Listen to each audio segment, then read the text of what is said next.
예, 오늘은 에베소서 2장입니다. 1절에서 10절까지를 우리 같이 봉독하지요. 그는 허물과 죄로 죽었던 너희를 살리셨도다. 그때 너희는 그 가운데서 행하여 이 세상 풍조를 따르고 공중의 권세 잡은 자를 따랐으니 곧 지금 불순종의 아들들 가운데서 역사하는 영이라.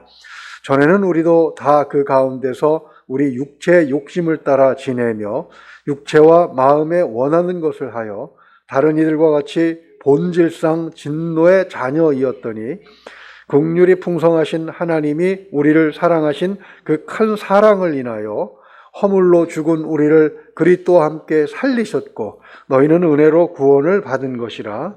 또 함께 일으키사 그리스도 예수 안에서 함께 하늘에 앉히시니 이는 그리스도 예수 안에서 우리에게 자비하심으로써 그 은혜의 지극히 풍성함을 오는 여러 세대에 나타내려 하심이라. 너희는 그 은혜에 의하여 믿음으로 말미암아 구원을 받았으니 이것은 너희에게서 난 것이 아니요 하나님의 선물이라. 행위에서 난 것이 아니니 이는 누구든지 자랑하지 못하게 함이라. 우리는 그가 만드신 바라 그리스도 예수 안에서 선한 일을 위하여 지으심을 받은 자니 이 일은 하나님이 전에 예비하사 우리로 그 가운데서 행하게 하려 하심이니라. 아멘. 우리 신경수 사모님도 확진되셨다고 그랬죠. 위해서 기도 좀 해주시기 바랍니다. 가족이 차근차근 돌아가면서 마지막으로 이제 확진되신 것 같아요. 끝까지 조심해야 될 것 같습니다. 신방을 갔다가 어떤 할머니 한 분이 보이스피싱을 당해서 통장에 있던 3천만 원을 몽땅 잃으셨다는 이야기를 들었습니다. 요즘 보이스피싱은 한 단계 업그레이드 돼가지고요. 그냥 이렇게 무조건 빼가는 것이 아니라 내 돈을 넣고 내 통장에다 돈을 넣어주고 잘못 입금되었으니까 돈을 좀 찾게 해달라 이러면서 금융정보를 다 빼간다는 것이죠. 보이스피싱을 당해서 목숨을 끊는 사람들이 끊이지 않고 있습니다. 세상에는 공짜가 없죠. 가장 조심해야 할 것이 아무런 대가 없이 일확천금을 주겠다는 그런 유혹입니다. 그 유혹에 넘어간다는 것은 결국 사기를 당하고 패가망신 당할 가능성이 가장 높은 그런 미련한 짓이죠. 그러나 세상에서 주는 그 어떤 것보다 더 좋지만 뒤탈이 없이 오직 행복만 풍성하게 넘치는 그런 공짜가 있습니다. 그것이 바로 하나님께서 주시는 은혜라고 오늘 말씀이 강조하고 있죠. 하나님의 은혜를 받은 사람 중에 대표적인 인물을 한번 생각해 봤는데 헬렌 켈러가 있더라고요. 헬렌 켈러를 모르는 사람은 없겠죠. 어렸을 때 병을 앓아서 누구보다 불행한 사람이 되었습니다. 장님의 벙어리에 귀머거리가 된 것이죠.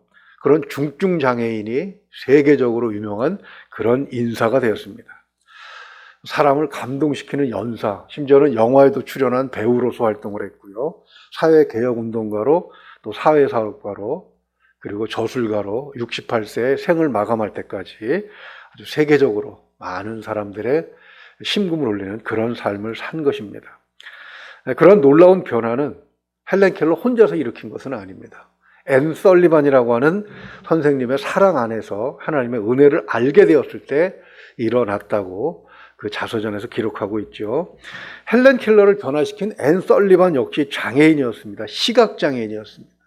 불행한 가정사에 정신장애까지 있었던 아이인데 이 앤 설리반을 훌륭한 교육자로 변화시킨 것은 퇴직한 간호사인 로우라라고 하는 여자입니다.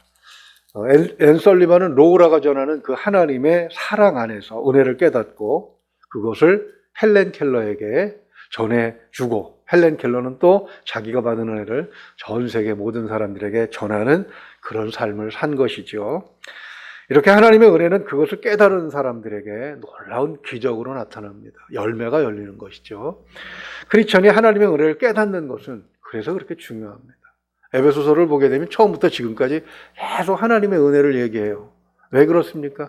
이것을 깨달아야만 비로소 삶이 변화되고 그 삶에서 열매가 열리고 그리고 그것으로 세상을 바꿔갈 수 있기 때문인 것이죠. 오늘 본문도 그런 본문 중에 하나인데 하나님의 은혜가 어떤 것이냐? 특별히 하나님의 은혜를 받은 사람들은 어떻게 살아야 되느냐? 하나님께서 왜 우리에게 그런 은혜를 주시느냐? 이런 부분에 대해서 말씀을 하고 있습니다. 정리를 간단하게 해보면 구원은 선물로 받은 것이, 그러니까 구원을 선물로 받은 것이 은혜라는 것입니다. 은혜의 가장 큰 선물은 우리가 하나님의 백성이 되었다는 것이죠. 앞에서 말씀드린 헬렌 켈러는 맹인이고 봉사고 귀머거리였기 때문에 스스로 할 수 있는 일은 아무것도 없었습니다. 앤 설리반 역시 엄마가 죽고 알코올 중독자인 아버지의 폭력을 받으면서 사랑하는 동생마저 죽어버리자 정신적 이상이 왔습니다. 그래서 보호소에서 미치광이처럼 그렇게 방치되어 있었고, 그리고 회복 불능의 판정까지 받아요. 그런 앤 설리반을 로우라가 찾아가서 그리스도의 사랑을 전했을 때 인생이 바뀌었던 것입니다. 본문 2절과 3절을 한번 보시기 바랍니다. 우리는 그 3절 하반절을 보게 되면 본질상 누구의 자녀다? 진노의 자녀다, 이렇게 말씀하고 있습니다. 그 뜻을 보면 가장 잘 설명하는 것이 복음 3장 7절인데요. 세례 요한이 자기에게 세례받으러 나오는 당시 유대교의 정치, 그 다음에 종교 지도자들에게 이렇게 얘기합니다. 독사의 자식들아, 누가 너희에게 일러 장차 올 진로를 피하라 하더냐. 이 말씀은 구원받기 전에 있던 모든 사람들에 대해서 정확하게 지적을 한 것입니다. 하나님의 진노를 받아서 멸망을 받아야만 할 사탄의 자녀들이라는 것이 본질상 정체성이라는 것이죠. 본질상이라는 단어는 사람들이 무슨 짓을 해도 바뀔 수 없는 그런 무능력한 존재라는 것입니다. 어떤 사람들은 자기는 법이 없어도 살 수 있는 사람이기 때문에 예수 믿어도 지옥에 안 간다고 얘기합니다. 그만큼 양심이 더 있는 사람들은요, 자기 스스로 생각해 봤을 때 자기가 완벽하게 선하다고 말할 수 없기 때문에 이렇게 반응합니다. 천국과 지옥이 어디 있어? 그렇게 우리가 전하는 복음에 반발을 하는 것이죠. 그러나 잠언 16장 2절을 보게 되면 사람의 행위가 자기 보기에는 모두 깨끗하여도 여호와는 심령을 감찰하신다. 속을 보신다. 사람은 볼 수 없는 그 속을 보시는 것이죠. 이사야 64장 6절에서는 무릇 우리는 다 부정한 자 같아서 우리의 의는 다 더러운 옷 같으며 우리는 다 잎사귀같이 시들므로 우리의 죄악이 바람같이 우리를 몰아가나이다. 이렇게 우리의 끝을, 우리의 종말을, 본질적인 우리의 종말을 이야기하고 있습니다. 로마서 3장 10절은 이것을 간단하게 뭐라고 얘기합니까? 의인은 없나니 하나도 없다. 이렇게 말씀하고 있는 것이죠. 스스로 자기를 구원할 수 없어서 결국은 하나님의 진노 가운데 멸망돼야 되는 존재지만 하나님은 그런 우리를 하나님의 사랑으로, 하나님의 능력으로 그리스도 안에서 살리신 것입니다. 이것이 가장 큰 은혜라는 것이죠. 그 다음에 구원이 우리에게 가장 큰 은혜인데 구원을 통해서 또 받은 것이 있습니다. 그것이 사랑입니다. 6절에서 8절이 그것을 얘기합니다. 하나님께서 우리를 구원하시면서 왜 우리를 구원하신 것인가? 4절로 들어가 보게 되면 그 동기가 뭐라고 되어 있습니까? 그 큰 하반절에, 4절 하반절에 그 큰 사랑으로 인하여 이렇게 되어 있죠. 하나님은 사랑인데, 사랑이신데 큰 사랑이라고 하는 것은 우리가 정리해서 얼마나 크기에 크다라는 표현을 붙이는가? 정리해서 이해할 수 있을 만큼 보게 되면 첫째는 4절 말씀처럼 풍성한 긍휼을 베푸셨다는 것입니다. 이 긍휼이라고 하는 것은 불쌍히 여기는 마음인데 불쌍히 여기는 마음은 상대방의 아픔을 내 아픔으로 여겨졌을 때 상대가 아프지만 그 아픔을 나도 알고 얼마나 아플까라는 마음이 생겼을 때 나오는 게 그것이 불쌍히 여기는 마음이죠. 죄 때문에 겪는 고통의 크기와 무게를 당하는 나보다 더 확실하게 느끼시는 분이 바로 하나님이시라 그런 뜻입니다. 우리는 죄의 결과에 대해서 잘 모릅니다. 앞에서 우리가 전하는 복음에 저항했던 사람들처럼 그들은 끝에 대해서 모릅니다. 그렇죠? 그래서 하나님은 더 불쌍히 여기시고 긍휼히 여기시는 거예요. 죄의 대가가 얼마나 크고 고통스러운 건지를 아시기 때문에 그것을 못 느끼고 살 수 있는 길을 스스로 포기하는 사람들에 대해서 하나님은 또 그것을 모르는 사람들에 대해서 안타깝게 여기시는 것이죠. 그리고 그것을 아파한다고까지 말씀을 하십니다. 둘째는 하나님의 사랑에서 비롯된 행동 때문에 하나님의 가장 고귀하신 것을 우리에게 주셨습니다. 지금 사순절 기간이죠. 아들을 십자가에서 제물로 받으시고 우리의 죄값을 대신 해결하게 하신 그것은 우리가 노력해서 얻은 것이 아닙니다. 영어로 free라고 얘기해요. 우리말로 하면 공짜입니다.